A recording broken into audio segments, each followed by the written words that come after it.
Drone militer telah ada untuk sementara waktu. Namun, baru belakangan ini, teknologi ini memasuki arus utama global melalui budaya populer. Alhasil, banyak yang bertanya-tanya seperti apa masa depan pesawat tempur konvensional, mengingat kemampuan drone modern. Ternyata, jet tempur tidak kemana-mana untuk saat ini, dan ada alasan yang sangat bagus mengapa. Ayo cari tahu. Perdebatan sengit tentang arah mana yang harus diambil oleh militer di seluruh dunia, antara pesawat tempur yang lebih canggih, dan kendaraan udara tak berawak, untuk tetap berada di depan perang udara dan mempertahankan langitnya. Ada banyak faktor yang terlibat, serta pemangku kepentingan yang berbeda. Ketergantungan drone pada tautan data adalah salah satu kelemahan utama mereka. Mereka bergantung pada gelombang radio untuk mengirim dan menerima data. Sinyal tersebut dapat diatasi dengan hanya menyiarkan sinyal yang lebih keras di frekuensi, atau frekuensi yang digunakan drone.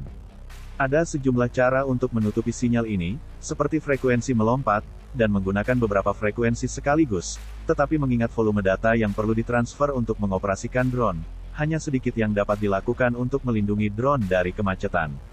Inilah yang kami temukan setelah menganalisis berbagai sudut pandang, yang mendukung dan menentang jet tempur dan pesawat tak berawak. UAV modern, atau drone, adalah pesawat yang sangat mumpuni.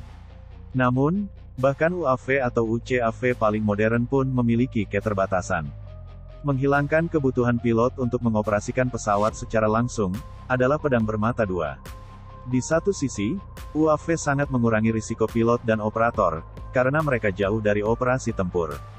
Di sisi lain, fakta bahwa pilot tidak ada di pesawat, berarti orang yang mengoperasikan UAV memiliki kesadaran medan perang yang sangat terbatas.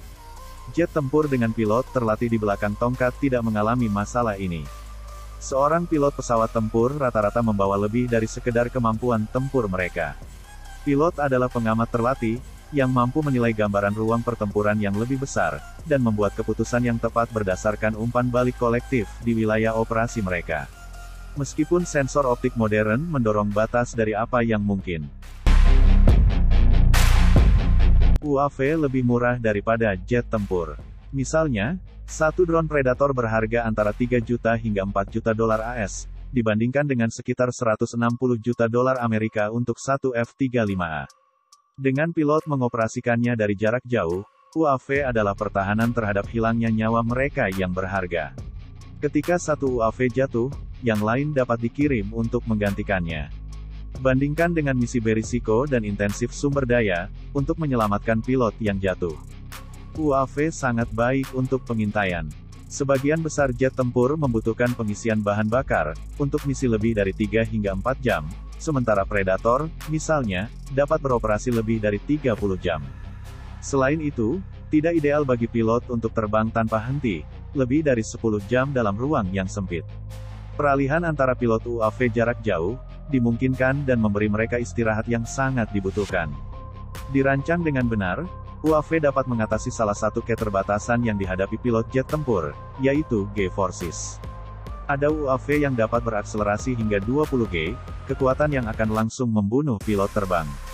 Plus, berbagai ukuran sedang dibangun, beberapa sekecil serangga yang sempurna untuk memata-matai, dan lainnya sebesar pesawat berawak untuk mengelabui musuh, dan menarik tembakan mereka. Modularitas dalam desainnya, akan memungkinkan UAV membawa berbagai muatan untuk berbagai aplikasi. Perbedaan utama antara pesawat tempur dan UAV, yaitu dari jenis misi yang dirancang untuk diselesaikan oleh aset ini. UAV dan UCAV saat ini, digunakan terutama sebagai platform ISR atau platform pemogokan bedah.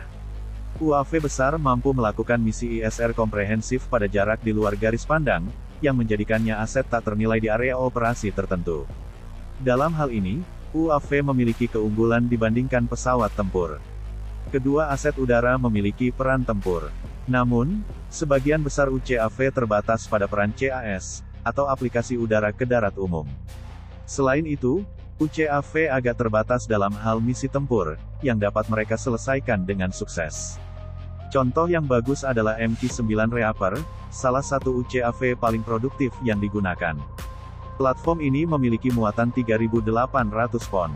Sebagai perbandingan, varian F-16 menawarkan muatan hampir 20.000 pon di 9 cantelan.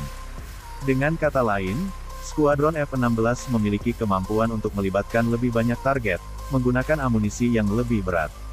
Perbedaan dalam muatan serupa ketika MQ-9, dibandingkan dengan pesawat CAS paling produktif di gudang senjata NATO, yaitu A-10 Thunderbolt.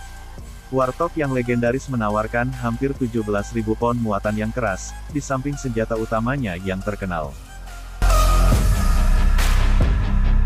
Sisi negatifnya, karena komunikasi antara pesawat jarak jauh dan pilot yang mengendalikannya, bergantung pada tautan satelit dan konektivitas internet, kemungkinan gangguan tautan ini merugikan operasi mereka.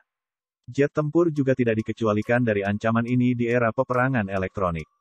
UAV saat ini masih terbatas dalam operasinya di wilayah udara yang diperebutkan, dan biasanya dipanggil hanya ketika tingkat ancaman dari pesawat musuh mendekati nol. Sensor UAV tidak menghilangkan kebutuhan akan pengamatan, intuisi, dan keterampilan berpikir kritis manusia. UAV hanya menawarkan jarak pandang terbatas kepada pilot jarak jauh, melalui kamera yang ditempatkan dengan baik dan dapat dikontrol, lebih dari cukup untuk merespons target yang bergerak lambat seperti truk di darat. Namun, laju peperangan udara yang cepat, bukanlah tandingan sistem ini. Teknologi saat ini tidak pada tahap yang memungkinkan UAV berhasil melakukan pertempuran udara. Pesawat tempur masih dibutuhkan untuk pertempuran udara ke udara. Teknologi itu berubah-ubah. Gangguan dalam umpan video dan penundaan transmisi antara UAV dan stasiun kontrol darat tidak akan berlaku untuk situasi di mana keputusan sepersekian detik yang salah dapat menyebabkan kerugian besar. Data dari kecelakaan angkatan udara menyoroti kesulitan pesawat terbang ketika terjadi kesalahan mekanis kecil. Dalam kemampuan BPR udara ke udara, poin sebelumnya mengilustrasikan kemampuan pesawat tempur untuk mengirimkan lebih banyak muatan ke target, namun banyak yang akan berpendapat bahwa keunggulan jet tempur konvensional ini ditiadakan oleh kemampuan berkeliaran yang terbatas. Itu adalah penilaian yang adil, terutama mengingat pelajaran yang dipetik dari kampanye udara berskala besar di masa lalu. Namun, ada satu area peperangan di mana pesawat tempur mendominasi, bahkan UCAV paling modern, pertempuran udara ke udara di luar jangkauan visual.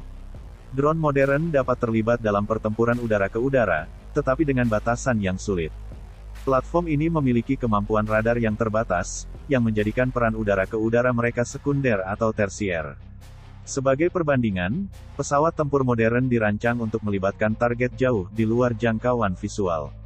Radar saat ini yang ditemukan di F-35, Block 3 F-18 Super Hornet, dan pesawat yang ditunjuk FA lainnya jauh lebih unggul daripada apapun yang tersedia di segmen UAV. Tentu saja, ini kemungkinan besar akan berubah di masa depan, karena pengembangan lebih lanjut dari teknologi UAV meningkatkan potensi tempurnya.